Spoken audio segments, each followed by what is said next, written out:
Welcome to the story. Like and subscribe.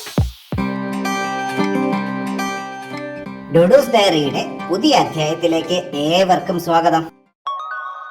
ഇന്ന് ഞായറാഴ്ച ആയതുകൊണ്ട് പോപ്കോൺ ആണ് ബ്രേക്ക്ഫാസ്റ്റ് ആയി കിട്ടിയത്. എനിക്ക് തീരെ താല്പര്യമില്ലായിരുന്നു. കാറ്റ് ഫുഡാണ് സാധാരണ ഞാൻ കഴിക്കാറ്.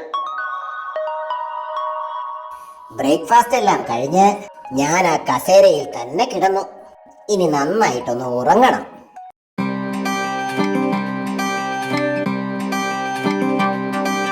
ഇന്നലെ ഒരു പാത്രം മത്തി കഴിച്ചത് കൊണ്ടാണെന്ന് തോന്നുന്നു ഉച്ചവെയിൽ തലയ്ക്കടിച്ചിട്ടും ഞാൻ അറിഞ്ഞില്ല. നല്ല ഉറക്കമായിരുന്നു. ഹണി, എഴുന്നേറ്റ് പുറത്തു പോയി കിടക്ക്. അകത്ത് കിടക്കുന്നതിന് മുതലാളി എന്നെ വഴക്ക് പറയുന്നുണ്ടായിരുന്നു. എനിക്ക് എഴുന്നേക്കാൻ തോന്നിയില്ല. ഹണി, വേഗം പുറത്തു പോയിക്കോ. ഇനി ചിലപ്പോ പല്ല് കിട്ടിയാലോന്ന് ഭയന്ന് ഞാൻ ചാടി എഴുന്നേറ്റു. സ്വന്തമായിട്ടൊരു വീടുണ്ടായിരുന്നെങ്കിൽ ആരും ഇറങ്ങി പോവാൻ പറയില്ലായിരുന്നു. ലോൺ എടുത്തിട്ടായാലും ശരി, ഒരു വീട് വെക്കണം. ഇറക്കി വിട്ടത് വല്ലാത്ത ഇൻസൾട്ടായി. കുറച്ച് യോഗ ചെയ്ത് മനസ്സ് ശാന്തമാക്കാം. പത്മാസനത്തിന് ഇരുന്നാലോ? ശവാസനമാണ് നല്ലത്. കാർട്ടൂൺ കണ്ടിരുന്നപ്പോ മനസ്സൊന്ന് ശാന്തമായി. ഇനി നന്നായിട്ടൊന്ന് ഉറങ്ങണം.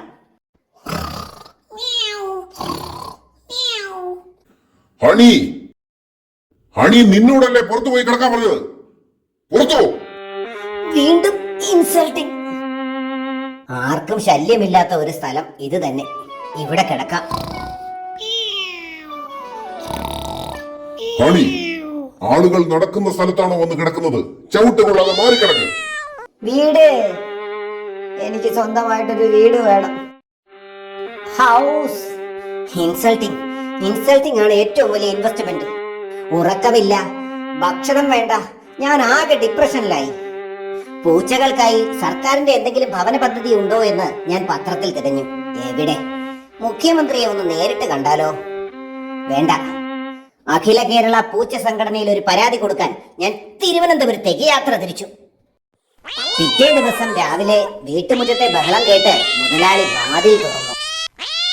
ഹണിക്ക് വീട് കൊടുക്കണം. സ്വന്തമായിട്ടൊരു വീട് തന്നേ തീരൂ, തന്നേ തീരൂ. ഹണിക്കൊരു വീട് തന്നേ തീരൂ.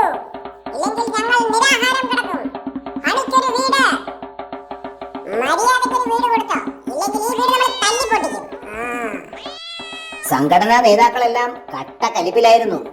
ഞാൻ നന്നായി നിരാഹാരം കിടന്നു. അവസാനം മുതലാളി ഒത്തുതീർപ്പ് ചർച്ചയ്ക്ക് വിളിച്ചു. എനിക്ക് വീട് വെച്ച് തരാമെന്ന് മുതലാളി സമ്മതിച്ചു. ഒരു കഷണം കേക്ക് തന്ന് സമരം അവസാനിപ്പിച്ചു. ഇനി എന്റെ വീട് പണിയുന്നത് എങ്ങനെയെന്നൊന്ന് കണ്ടാലോ? എവിടുന്നോ നല്ലൊരു കാർഡ്ബോർഡ് പെട്ടി മുതലാളി സംഘടിപ്പിച്ചു.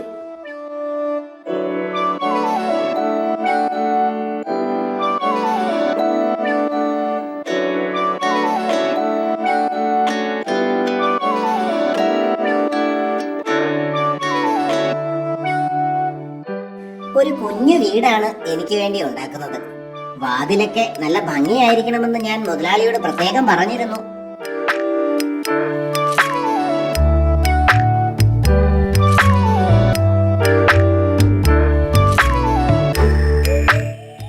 ഞാൻ വൈറ്റ് ആയതുകൊണ്ട് എന്റെ വീടും വൈറ്റ് കളർ മതിയെന്ന് മുതലാളിയോട് പറഞ്ഞു. അതനുസരിച്ച് വീടിന് വെള്ള കളറാക്കി.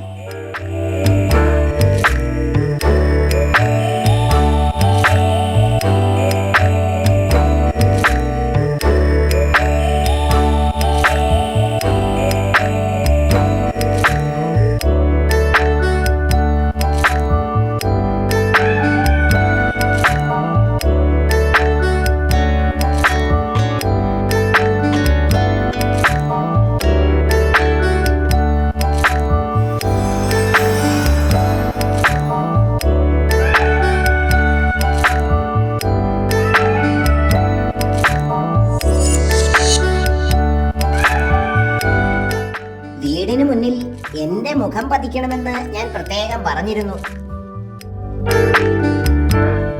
പിന്നീട് നൂല് കൊണ്ട് ഒരു പൂച്ചത്തല വാതിലിന് മുകളിൽ ഉണ്ടാക്കാമെന്ന് പറഞ്ഞു. എനിക്ക് തട്ടിക്കളിക്കാൻ ജനാലയ്ക്ക് മുകളിൽ 2 നൂലുണ്ടയും ഫിറ്റ് ചെയ്തു.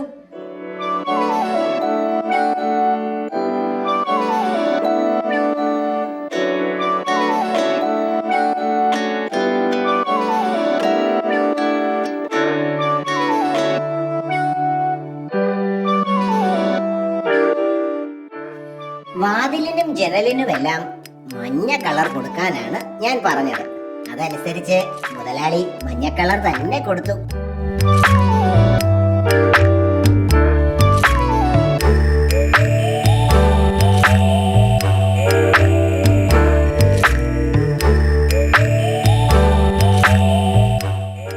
വീടിന് മുന്നിലെ പൂച്ചത്തല കണ്ട് ഞാൻ തന്നെ പേടിച്ചുപോയി.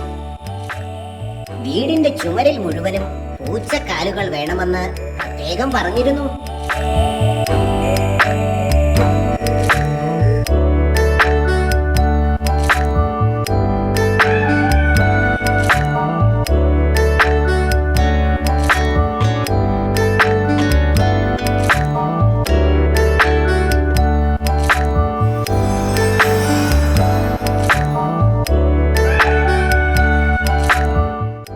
അവസാനം വീടിന് ഹണീസ് വില്ല എന്ന് പേരിട്ടു. നല്ല പേരല്ലേ?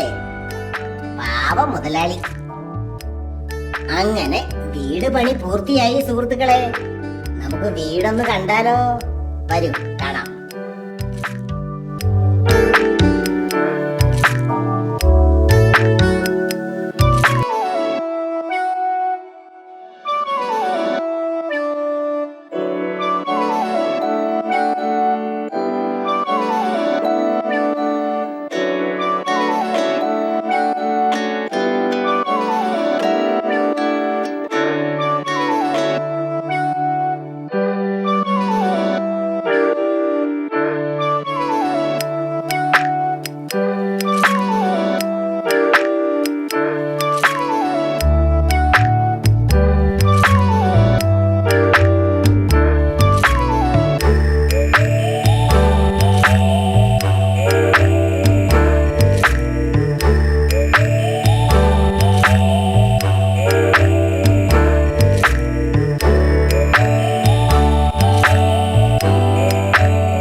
എല്ലാവർക്കും ഇഷ്ടമായോ? അപ്പോ മറ്റൊരു എപ്പിസോഡിൽ വീണ്ടും കാണാം. Bye bye. Thanks for watching. Like and subscribe.